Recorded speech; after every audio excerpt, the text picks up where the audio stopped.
Je suis architecte, full stack, développeur, enfin je fais un petit peu de tout. J'ai un petit blog qui s'appelle Geek depuis quelques années. Je fais quelques articles en cybersécurité et j'ai un petit logo jaune. Je vous le mets ce soir, ça me faisait plaisir. Je sais pas s'il y a des anciens de Nantes qui connaissent ce logo jaune, si ça parle à quelqu'un ou pas du tout. Il y a des anciens noms. C'est Nantes Wireless, c'est une petite association qu'on a créée il y a 25 ans. À l'époque, on faisait avec des canettes, des boîtes de conserve, on créait des réseaux Wi-Fi à l'échelle de Nantes. C'était avant que la 4G arrive, avant que la 3G arrive. Et notre idée à l'époque, c'était de faire du réseau Wi-Fi libre dans Nantes et offrir de la data dans toutes les rues de Nantes. Et c'est une initiative qu'on a créée il y a 25 ans. Et en fait, l'anniversaire cette année de cette initiative, donc je voulais te rappeler ce petit moment de bonheur, on va dire, à l'échelle de Nantes, où on s'amusait à hacker, entre guillemets, les réseaux à l'échelle de la ville. Moi, je suis passionné, alors je travaille pas dans la cybersécurité, je suis passionné par la cybersécurité, j'ai un niveau de hacker sur Hackthebox. Et puis Johan m'a dit, Ludo, tu veux venir ce soir faire parler de la GenAI pour la cybersécurité? J'ai fait OK. Et en fait, je me retrouve avec plein de gens qui effectivement découvrent la cybersécurité.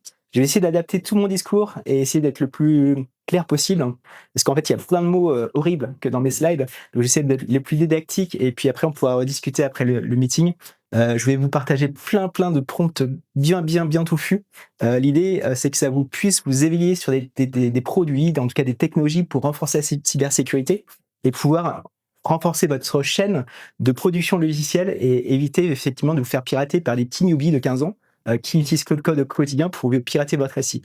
Je vais, du coup, je devais démarrer ma présentation avec Claude Mythos, c'était obligatoire en tant que défenseur de la sécurité. Donc moi, j'attaque pas, je défends mon système d'information.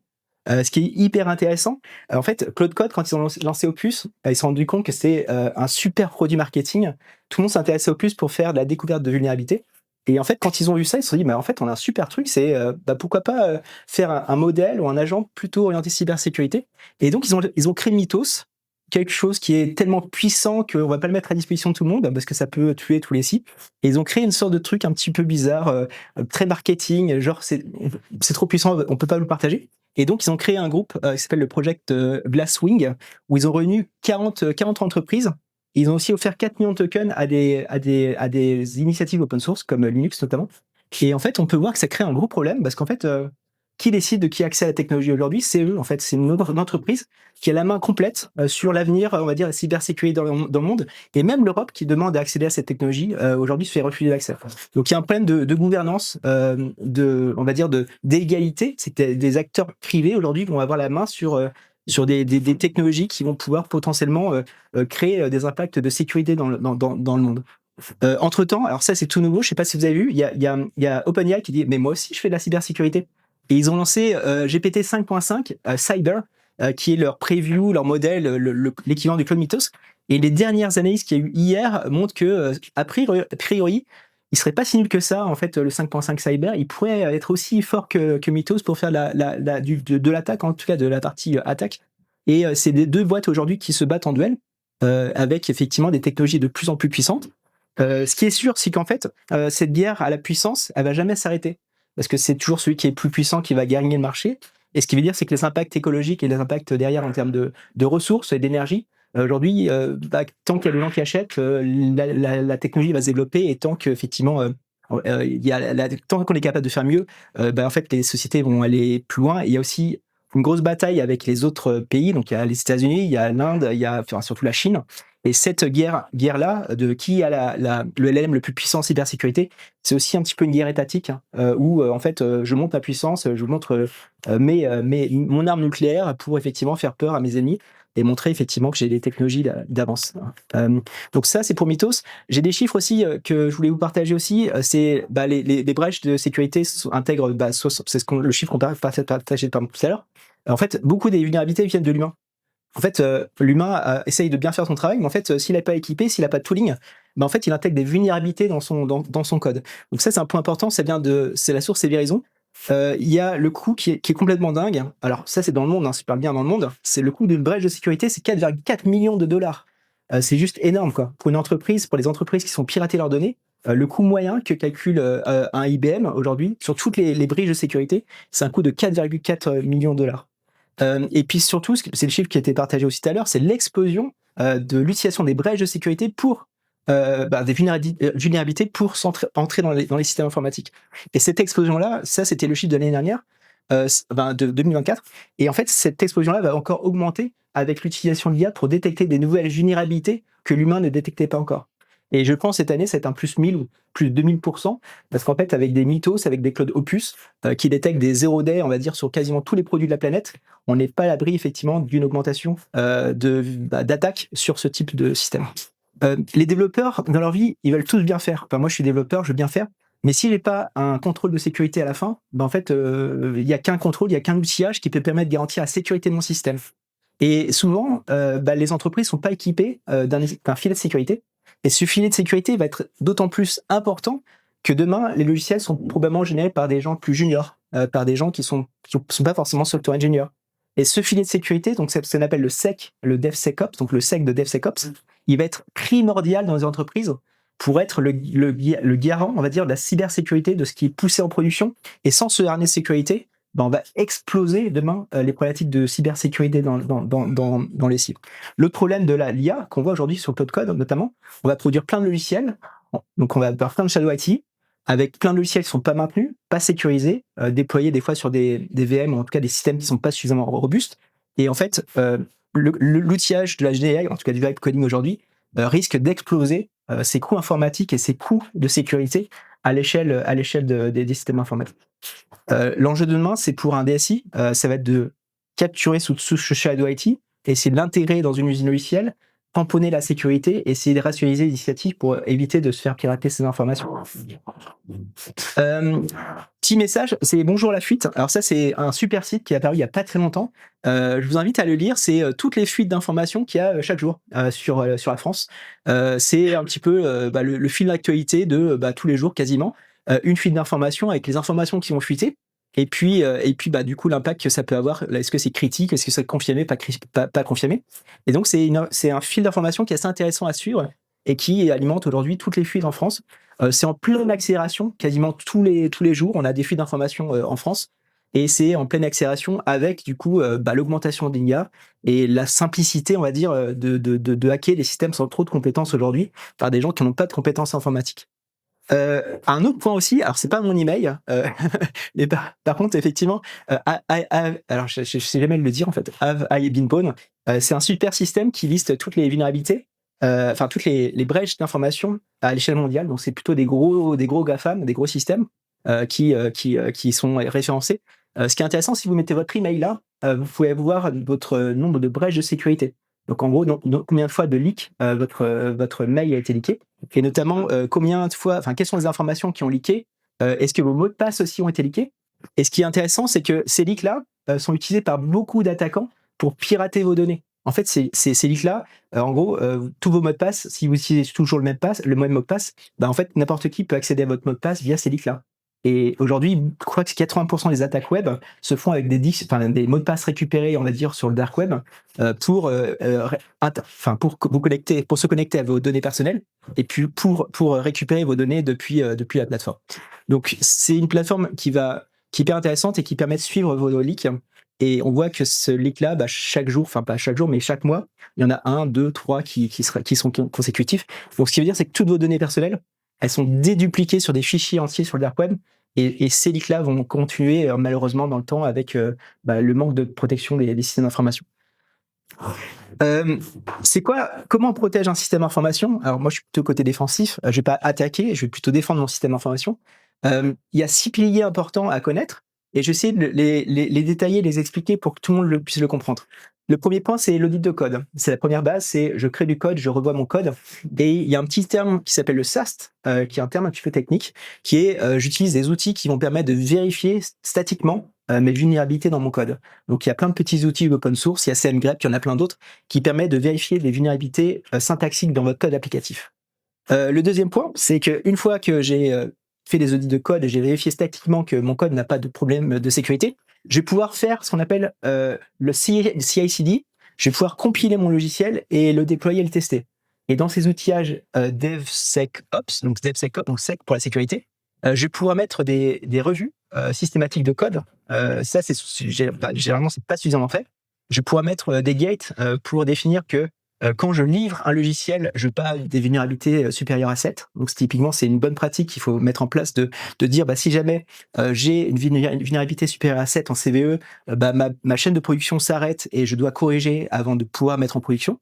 Il y a un terme assez technique qui s'appelle le SBOM. Je sais pas si c'est un terme que vous connaissez. C'est un terme très technique qui est j'essaie de faire la liste de tout ce que mon logiciel intègre en termes de dépendance.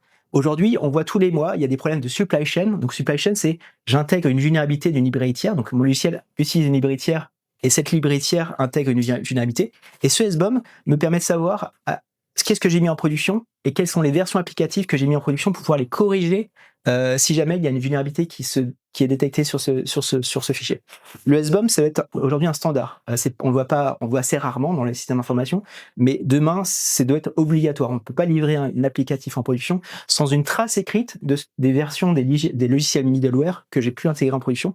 D'autant plus avec les supply chains qu'on voit arriver, il y a des attaques par supply chain qui arrivent chaque mois. Sans SBOM, en fait, votre SI, il est perdu. Vous ne serez pas capable de dire si votre SI est impacté par une vulnérabilité qui arrive au quotidien. Les pré-commits, ça c'est ce que vous faites en fait avant d'envoyer votre code. Vous pouvez mettre un certain nombre de vérifications localement, donc ça c'est plutôt une bonne pratique. Et puis sur GitHub, il y a tout ce qui est des Panda bots, c'est des agents qui vont vérifier les vulnérabilités de vos dépenses et qui vont proposer des mises à jour en temps réel. Donc ça c'est quelque chose d'hyper intéressant, c'est qu'en fait vous faites votre logiciel et vous laissez un robot vérifier en continu les vulnérabilités, et quand il voit des vulnérabilités sur les librairies que vous utilisez, il va faire du pull request, et si votre pull request est accepté et que vous avez mis des vérifications de tests unitaires, potentiellement vous avez juste à accepter la pull request pour pouvoir corriger la vulnérabilité en question. Donc des Panda bots, c'est quelque chose de hyper nécessaire dans votre tool. Ensuite, il y a tout ce qui est détection SIAM.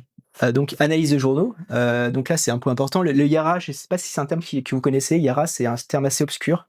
C'est ce qu'on appelle des empreintes, des malwares. Chaque malware a une empreinte, et ces fichiers YARA permettent de définir quel malware il s'agit. Donc en fait, il y a des bases de données entières sur Internet, donc il y a plein de sites, il y a plein de repositories sur Internet qui référencent des malwares avec des fichiers YARA. Et ces fichiers YARA, vous pouvez aussi les construire pour pouvoir collaborer, contribuer à la sécurité et les partager à d'autres systèmes d'information qui peuvent potentiellement être attaqués avec des malwares similaires. Sigma, c'est aussi un terme assez technique, c'est des patterns de log. C'est en fait du fingerprinting de log pour voir si jamais si tel fingerprint dans les logs occure, ça veut dire que vous êtes potentiellement piraté. Enfin, en tout cas, ça permet de détecter des signaux faibles dans les logs. Splunk et LLK qui sont plutôt des outils de supervision. La réponse à incident, typiquement tout ce qui est triage de tickets, analyse de mémoire, même dump, le reverse sur du code offusqué, de la chronologie pour recomprendre qu'est-ce qui s'est passé sur mon SI, pour voir je me suis fait attaquer et comment l'attaquant est arrivé jusqu'à mon système, et puis le rapport DFIR qui est le fichier vraiment qu'on doit fournir à chaque attaque, qui décrit comment l'attaquant s'est introduit dans le système et quelles sont les actions que j'ai menées pour nettoyer l'attaquant du système. Donc ça, c'est un standard pareil en cybersécurité. Ça permet de décrire toute l'attaque et d'écrire aussi qu'est-ce que j'ai fait pour pouvoir sortir l'attaque de mon système informatique. Le Threat Intelligence, donc c'est en gros, je vais plutôt identifier qu'est-ce qui pourrait m'attaquer. C'est quoi les risques de mon système d'information, et là il y a pas mal de sujets assez pointus. Alors je suis moins calé là-dessus. C'est tout ce qui est CVE. CVE, c'est les vulnérabilités que vous connaissez tous. C'est en gros c'est la vulnérabilité des logiciels que vous pouvez utiliser. Tout ce qui est Mitre attaque, c'est en gros c'est toutes les sources d'attaques possibles. Alors je crois que Joanne t'en avait fait un pitch là-dessus. C'est en gros c'est le catalogue de toutes les attaques possibles de votre système d'information. Donc en fait Mitre attaque, ça liste toutes les sources possibles que votre SI peut être attaqué, par quelle façon, par quel moyen. Et c'est un petit peu le référence, on va dire, de ce type d'attaque cyber. Le profilage APT, ça va être d'identifier qui sont vos pirates potentiels. Alors là, il y a des ados. Enfin, avant, il y avait plutôt la Chine, il y avait des acteurs étatiques. Et là, effectivement, il y aura demain des adolescents, des groupes de pirates informatiques assez jeunes. Et puis l'OSINT, c'est la recherche open source, de trouver qui est la personne qui vous attaque via uniquement des informations ouvertes et publiques sur Internet. Et ça, c'est un super sujet qui me passionne. Et je pourrais vous en parler un petit peu plus peut-être tout à l'heure. Et le dernier point, c'est comment je durcis mon système. Comment je durcis mon cloud, comment je durcis mon Kubernetes, comment je durcis mon SSH, comment je vérifie que je suis compliant RGPD, comment je suis compliant NIS2. NIS2, c'est la loi européenne sur la cybersécurité, je ne sais pas si vous connaissez. C'est une loi qui va être applicable à partir de juillet, je crois. et qui, si pour les systèmes informatiques qui fournissent un service essentiel, il y a une pénalité de 2%, je crois, sur le chiffre d'affaires de la société qui fournit ce service qui n'est pas compatible NIS2. Donc c'est une loi hyper importante, je vous invite à la regarder. Si jamais vous fournissez des services publics, c'est une loi qui est obligatoire à partir de juillet 2026 et qui, comme le RGPD, impactera le chiffre d'affaires des sociétés qui ne respectent pas cette norme-là en termes de cybersécurité. Voilà pour un petit peu la big picture, on va dire, des piliers de la cybersécurité défensive. Je vais maintenant rentrer un petit peu en détail. Alors, je vais pas rentrer dans tous les prompts. Je vous laisserai les slides vraiment pour que vous ayez plus loin. Je vais peut-être faire un focus sur 2-3 prompts juste pour vous expliquer à quoi ça sert. J'ai fait l'exercice sur 2 outils, Cloud Code et GitHub Copilot CLI, 2 outils assez similaires à partir du moment qu'on utilise, on va dire, Opus en termes de modèle. Donc GitHub Copilot CLI peut utiliser Opus. Opus est disponible sur GitHub Copilot. Et sur Cloud Code, c'est un petit peu le modèle, on va dire, par défaut quand on utilise Cloud Code. Donc là, il y a quelques outils intéressants. Il y a très souvent, il y a des gens qui me disent « Tiens Ludo, j'ai un problème de performance ». Et en fait, avec Cloud Code, on peut faire une analyse très rapide de performance. Et moi, mon petit jeu, c'est je te livre ton rapport de performance en 20 minutes. Et by the way, dans les 5 minutes qui suivent, je te livre aussi ton rapport de sécurité, de toutes les vulnérabilités que j'ai pu voir sur ton code. Et allez, je te livre aussi un rapport sur toutes les malfaçons de ton logiciel avec un prompt pour effectivement analyser les malfaçons.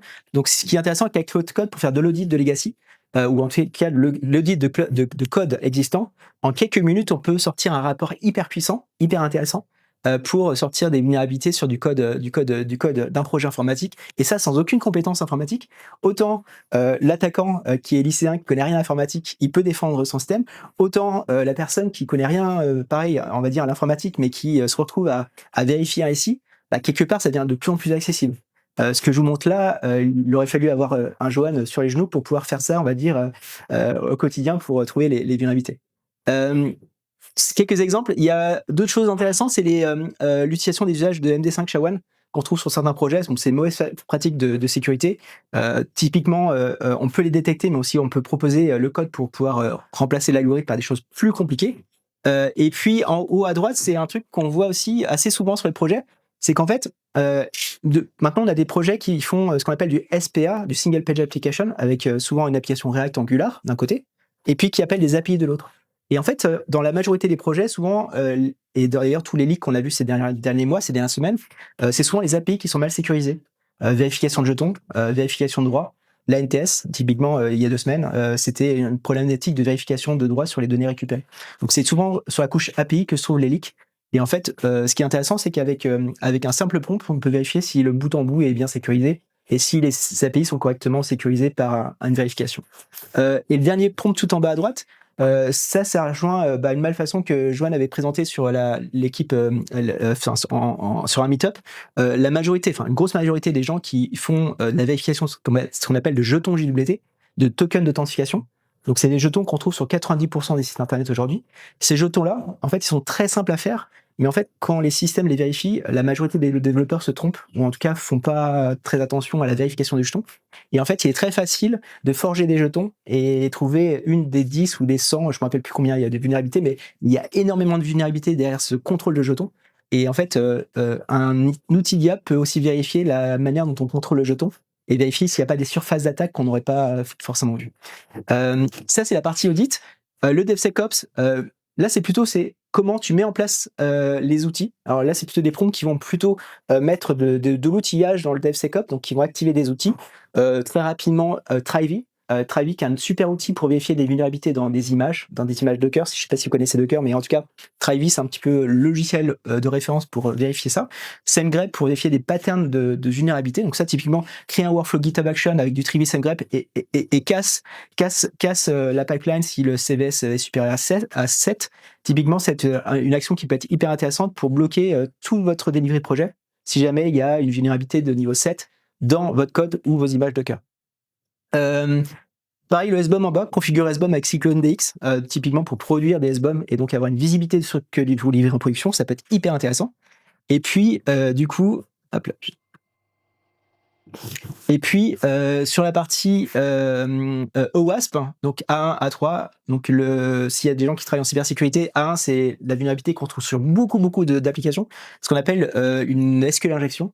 C'est qu'en fait, un attaquant peut intégrer du code, enfin du SQL dans l'applicatif peut réussir à injecter, on va dire des requêtes SQL. Donc ça, c'est ce qu'on trouve assez souvent dans beaucoup d'applications, trop d'ailleurs. Et puis le A3, c'est en gros c'est tout ce qui est contrôle d'accès, je crois, si je dis pas de bêtises.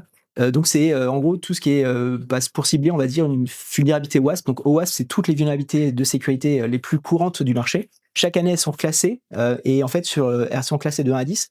Et en fait, la 1, c'est celle qu'on trouve le plus souvent dans le SI.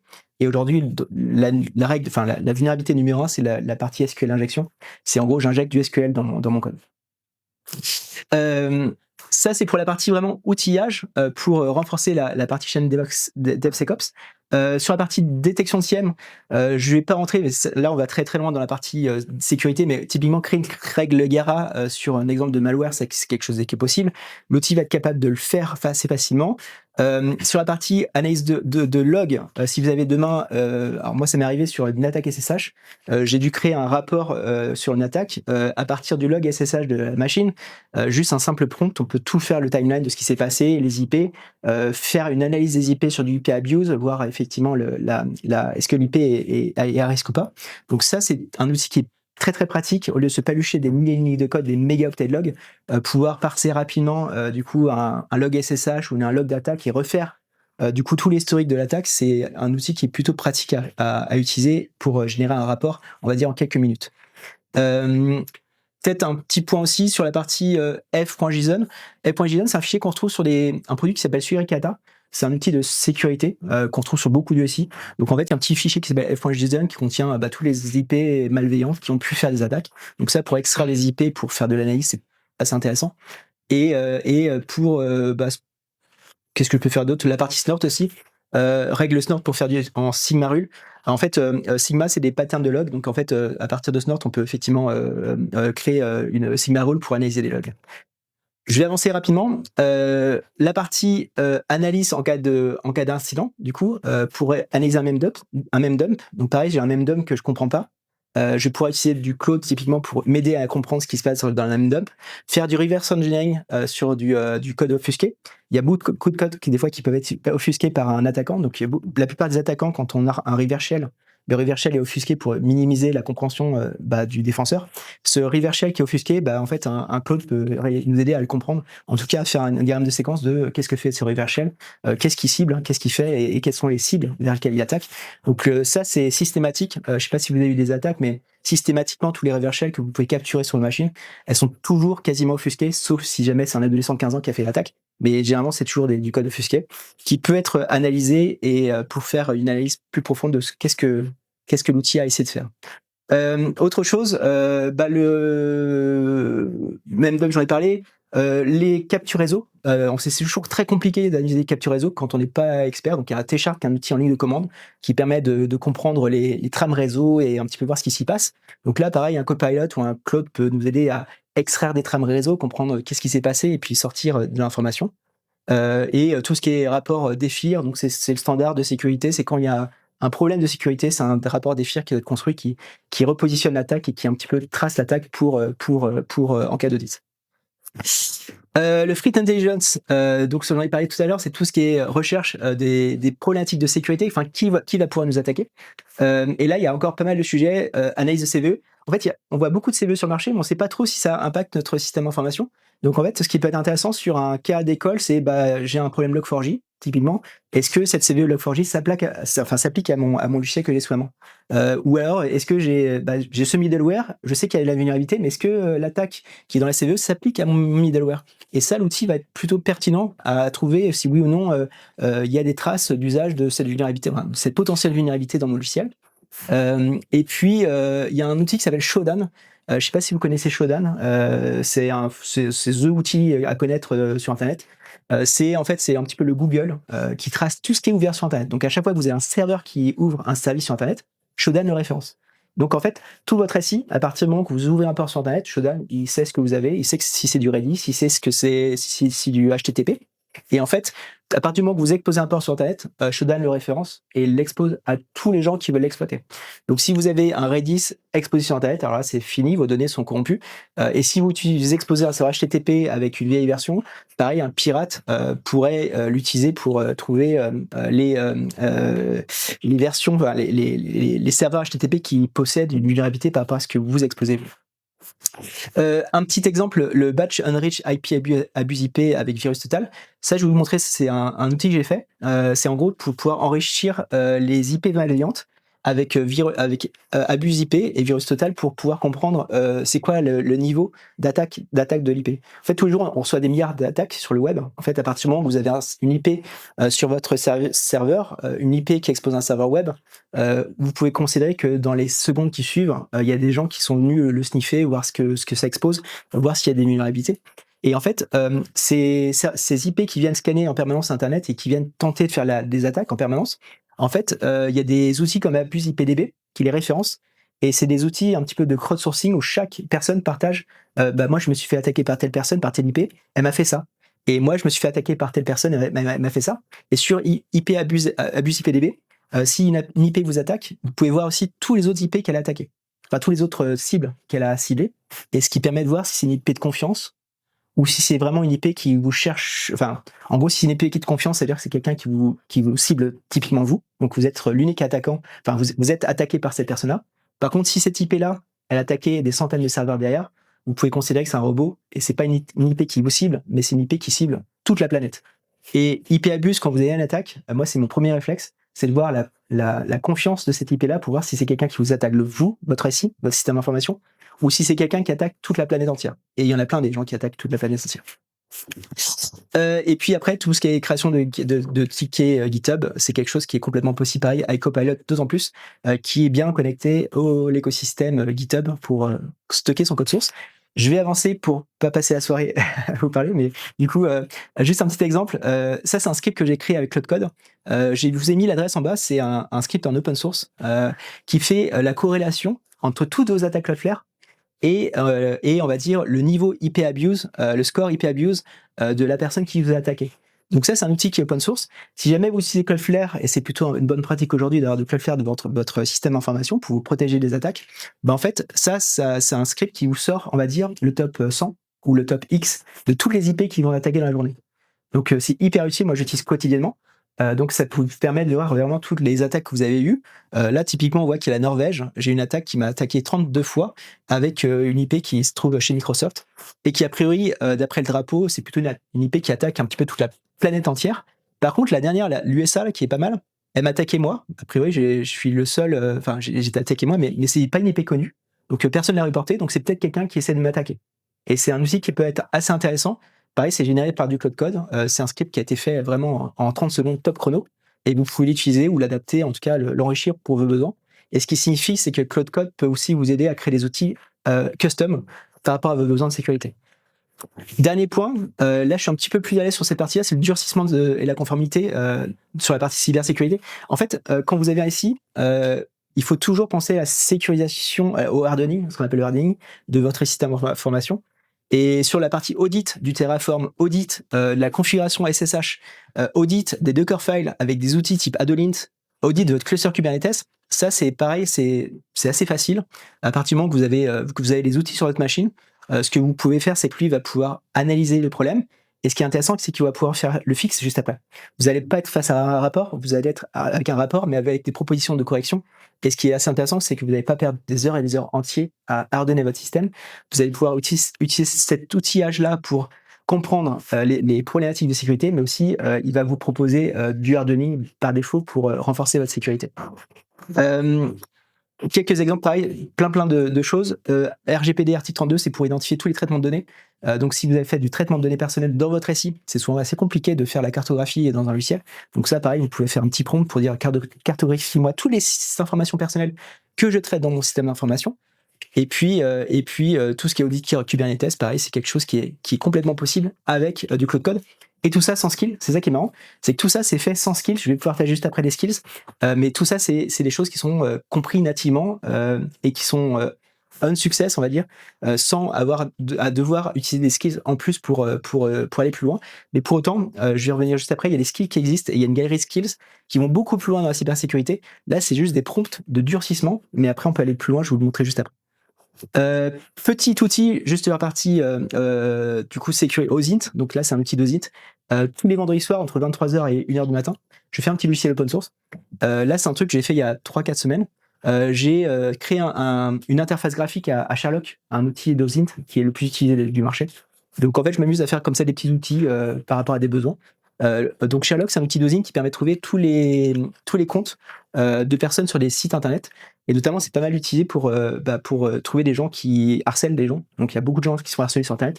Et ces outils d'OSINT sont pas mal utiles pour retrouver les personnes qui sont derrière, souvent les harceleurs. Et donc c'est un outil qui est mis en open source, qui s'appuie sur Sherlock, qui permet d'aider à comprendre qui se trouve derrière des pseudonymes. Pour un usage plus avancé, il y a un super repo qui s'appelle Trail of Bits. C'est le repo le plus, on va dire, le plus liké sur la partie cybersécurité défensive. Et dedans, on trouve plein de skills en termes de cybersécurité. C'est vraiment le repo de référence. Et notamment, il contient des skills pour la partie blockchain. Donc, si jamais vous faites de la blockchain c'est souvent un sujet très compliqué pour assurer la sécurité de la blockchain. Donc, ils ont créé des skills pour sécuriser le blockchain.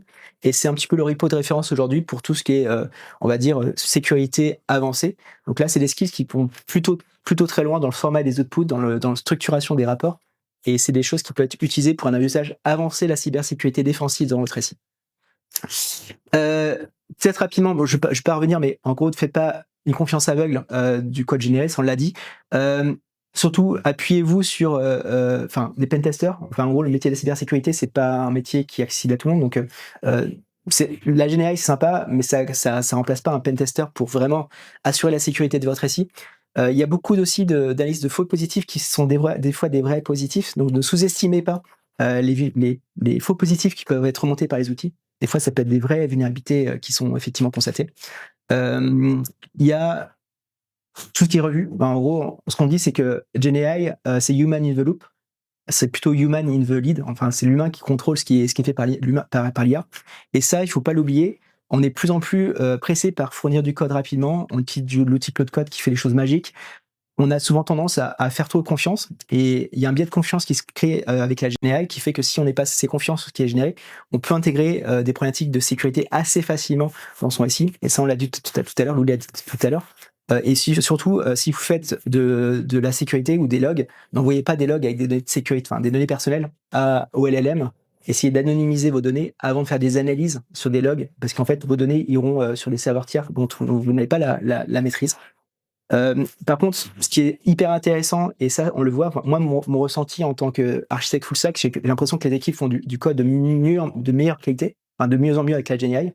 À partir du moment qu'il y a des harnais de sécurité, qu'il y a des outils, moi j'ai l'impression que la qualité du code s'améliore de plus en plus grâce à l'IA. Et au contraire, l'IA est plutôt un point positif et bénéfique pour rendre du code plus maintenable et plus documenté et plus sécurisé. Moi, c'est ma conviction. À partir du moment qu'on sait utiliser les bons outils et qu'on a les compétences, il y a tout ce qui est outillage, la GenAI c'est bien, mais la GenAI plus, enfin un Claude Code plus du Trivi, du SameGrep, plus des outillages de cybersécurité, ça renforce la capacité, la puissance de l'outil à analyser les choses. Donc toujours combiner les meilleurs outils du marché avec ces outils d'assistance.